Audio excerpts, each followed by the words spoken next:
मुबीन साहब से मैं चाहूंगा बहुत शॉर्टली बताएं कि क्या क्या प्रॉब्लम आए थे इस ब्रीडिंग सीजन में और उसको उन्होंने सॉल्व किस तरह से करे। जी मेरी एवरी में दाखिल हुए और उन्होंने जो है मेरा काफ़ी नुकसान जो है बर्ड का किया।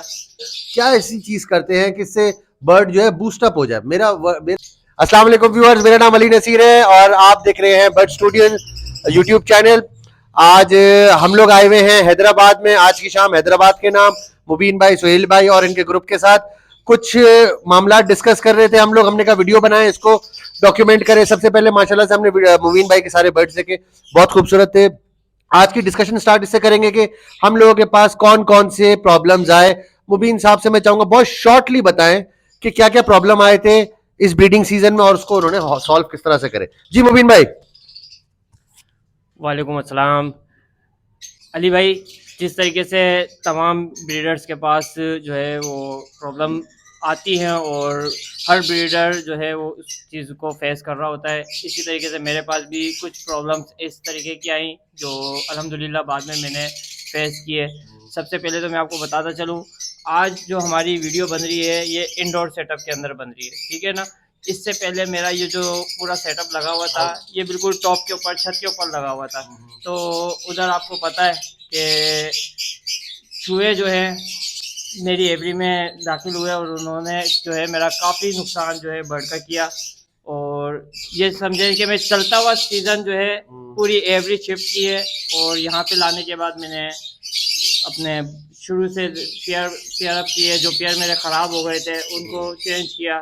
किसी का मेल एक्सपायर हो गया था, किसी की फीमेल एक्सपायर हो गई थी, वो चीज़ें मेरे को यहाँ पे फेस करना पड़ी। और इसके साथ साथ आपको पता है जब हमारा एक पेयर बॉन्ड हुआ होता है, उसको जब नए सिरे से हम पेयर अप बनाते हैं तो वो हमारा टाइम भी ले जाता है।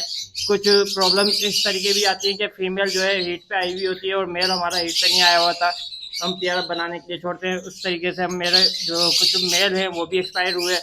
और अल्हम्दुलिल्लाह ये समझ लें कि मैंने जो सोचा कि चलता हुआ सीज़न एवरेज शिफ्ट करना, कि मैं अपने बर्ड को जो है वो सेव कर लूँ। और अल्लाह ने चाहा तो ब्रीड भी मेरे पास आ ही जाएगी ना, पहले बर्ड हमारा सेव होना चाहिए। मैंने अपना बर्ड सेव किया और आज अल्हम्दुलिल्लाह ये समझे 2 से ढाई महीने मेरे ख़राब हुए, पर अल्हम्दुलिल्लाह ब्रीड आना शुरू हो गई है। किसी में अंडे हैं, किसी में बच्चे हैं। तो ये जो प्रॉब्लम है ये मैंने फेस की। और इसके अलावा तो अल्हम्दुलिल्लाह अभी आपको पता है तकरीबन चल रही है।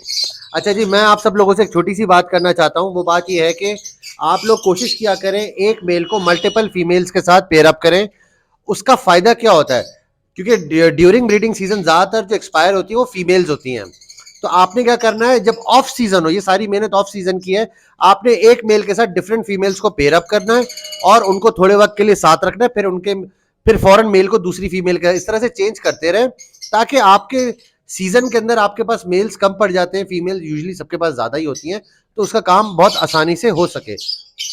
और इसके अलावा मैं देख रहा हूं कि आजकल बड़ा जोर है जी मल्टीविटामिन के ऊपर, और मल्टीविटामिन शॉर्ट है मार्केट से। तो मुबीन से पूछूंगा कि इन शॉर्ट के यार, बल्कि ये सुहेल भाई से पूछना चाहिए। सुहेल भाई बड़े जबरदस्त ब्रीडिंग फॉर्मूलाज वगैरह ये बता रहे थे अभी थोड़ी देर पहले कि क्या क्या भाई ये सीजन में क्या ऐसी चीज करते हैं कि इससे बर्ड जो है बूस्टअप हो जाए। मेरा सवाल है बूस्टअप करना कि ब्रीडिंग मोड के अंदर आ जाए, उसके लिए क्या करते हैं। बहुत शुक्रिया अली भाई। देखें, मैं सबसे पहले तो आप लोगों को ये बता दूं, मैं अपने बर्ड के साथ जो है एक्सपेरिमेंट नहीं करता, ठीक है जी। मैं जो एक वक्त से जो मैं मेडिसिन या मल्टीविटामिन जो भी यानी कि अपने बर्ड को जो मैं जो चीज़ें प्रोवाइड करता हूँ, मैंने अपना एक हिसाब बनाया हुआ है कि मैं उसी यानी कि अपना सर्कल बनाया हुआ है, उसी के अंदर चलता हूँ।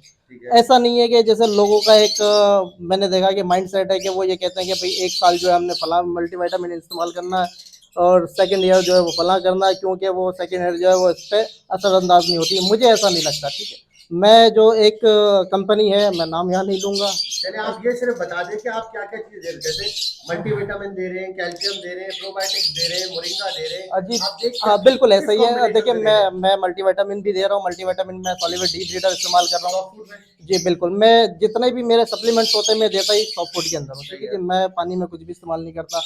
इसी तरीके से प्रोबायोटिक सनबायोटिक जो हमारा आता है वो मैं इस्तेमाल करता हूँ। मैं डी न्यूट्रिकल इस पर यानी कि अप्लाई करता हूँ। मेरे हिसाब से डी न्यूट्रिकल से अच्छा जो कोई भी कैल्शियम सोर्स मेरे हिसाब से मुझे नहीं लगा कि कोई है। कैल्शियम मैं हाँ, जी बिल्कुल है। ऐसा ही है। मोरिंगा लाजमी सी बात है। उसके अलावा इसी के साथ ही जी जी मैं इसी के साथ देता हूँ। इसके अलावा हमारा जो बीएसपी का अपना एक फार्मूला है हर्ब्स का, जड़ी बूटियों का, वो तकरीबन समझ लें कि पूरे पाकिस्तान को ही मालूम है। उसकी एक बाकायदा हमने एक उसकी चैट भी बनाई हुई है, लोगों के साथ हम वक्तन शेयर करते रहते हैं। ये चीज़ इस्तेमाल करता हूँ। इसके अलावा कोई ऐसा नहीं है कि इसके अलावा कोई मैं जो है उनके ऊपर कोई एक्सपेरिमेंट करूं, कभी किसी चीज़ का, कभी किसी चीज़ का।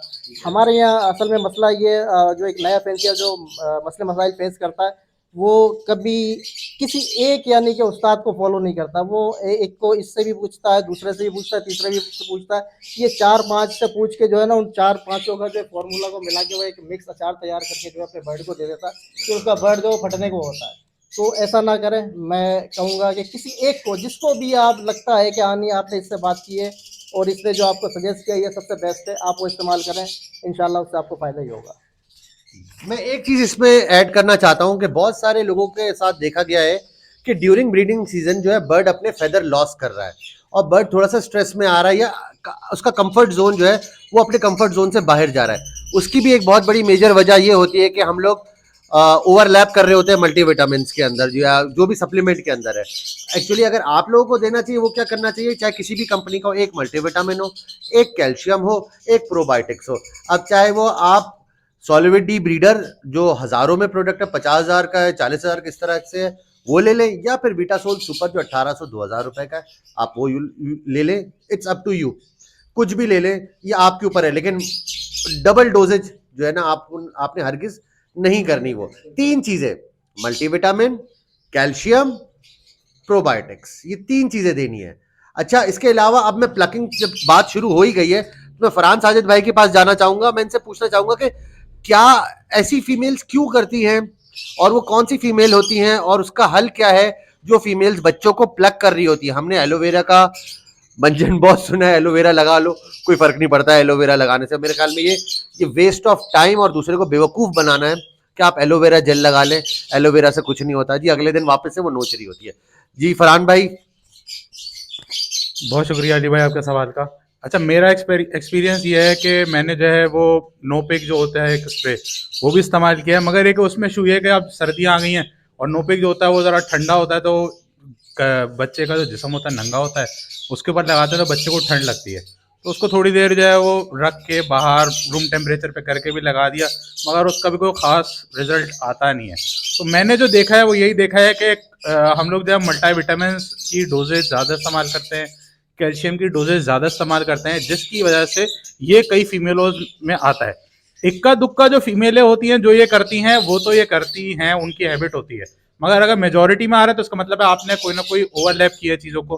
अच्छा, अगर इक्का दुक्का कर रही हैं तो उसमें मैंने जो किया है आज तक वो ये किया है कि जब बच्चे के फैदर जो है वो आना स्टार्ट हो जाते हैं और वो फैदर अप हो जाता है और उसकी कमर पूरी गंजी रह जाती है, तो मैं जो हूँ उसको बच्चे को बॉक्स को रिमूव कर देता हूँ और बच्चे को जो है वो बाहर रख देता हूँ बॉक्स उस केज के अंदर। उससे ये होता है कि फीमेल जो होती है उसकी प्लकिंग नहीं करती है, बॉक्स के अंदर बैठे हुए उसको यही खेल मिला होता है कि उसकी प्लकिंग करती रहती है, बाहर आके वो यूजुअली इतना नहीं करती और बच्चे जो है वो सेल्फ भी फिर जल्दी हो जाते हैं। मगर ये कि उन बच्चों को सेल्फ करके आपने दूसरे सेल्फ बच्चों को साथ नहीं रखना, उनको जरा अलग रखना है, क्योंकि दूसरे बच्चे भी फिर उनको डिस्टर्ब करते हैं। उनकी फ्लाइंग और उनकी सेहत जाहिर है वो दूसरे बच्चों जैसी नहीं होती है, तो ऑब्वियस ही बात है थोड़ा बहुत फर्क आ ही जाता है, तो उसको आपने उस हिसाब से मैनेज करना होता है। जी अली भाई।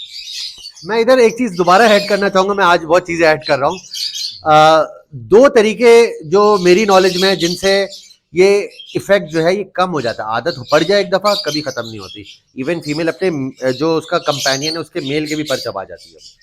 सबसे पहले आपके पास 2 वक्त होते हैं बर्ड का बॉक्स चेंज करने के, यानी कि बॉक्स को क्लीन करके या दूसरा एक्स्ट्रा बॉक्स बना के आप रख दें, और इन द मीन टाइम जब वो ब्रीड कर रही हो, यानी कि अंडे आ गए हो, और 25 दिन में, 24 दिन में, 23 दिन में जब भी अंडे हैच होते हैं, आप 15वें दिन आप वो बॉक्स चेंज कर दें। ये भी आपके पास एक हल है, लेकिन ये ज़्यादातर हम लोग करते हैं सेकंड क्लच के अंदर, क्योंकि हम बॉक्स को चेंज नहीं करते, फीमेल को ले करने देते।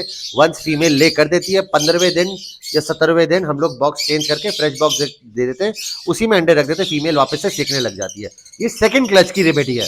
फर्स्ट क्लच की रेमेडी क्या है, वो फरहान भाई ने ही मुझे बताया था और ये आज बताना भूल गए। भुट्टे का टुकड़ा जो है, अक्सर ऐसे चीज़ों में देखा गया है कि फीमेल जो है वो भुट्टे का टुकड़ा जो है नेस्ट के अंदर ले जाती है, उसको हटाएं नहीं। इस तरह की और चीज़ें जो है वो उसके नेस्ट में रखें, ताकि वो बच्चे को नोचने के बजाय उन चीज़ों को नोचे। उसको मकसद है सिर्फ, बिल्कुल ऐसे ही कटल फिश बोन का भी आप इस्तेमाल कर सकते हैं। और एक चीज़ होती है जिससे हम नेस्टिंग देते हैं, जैसे कि यहाँ पर आपको मैं एक चीज़ दिखाऊंगा। ये मुबीन भाई ने, ये मुंज है। अब मुंज इतनी बड़ी बड़ी भी होती है। ये जो है एक बांस का टुकड़ा होता है, ये क्या कहते हैं उसको, जो चिखों में लगती है, उस तरह की कटी हुई कुल्फी की स्टिक जो होती है, वो कुल्फी की स्टिक भी डाल सकते हैं, क्योंकि वो लंबी होती है, फीमेल उसी में लगी रहती है।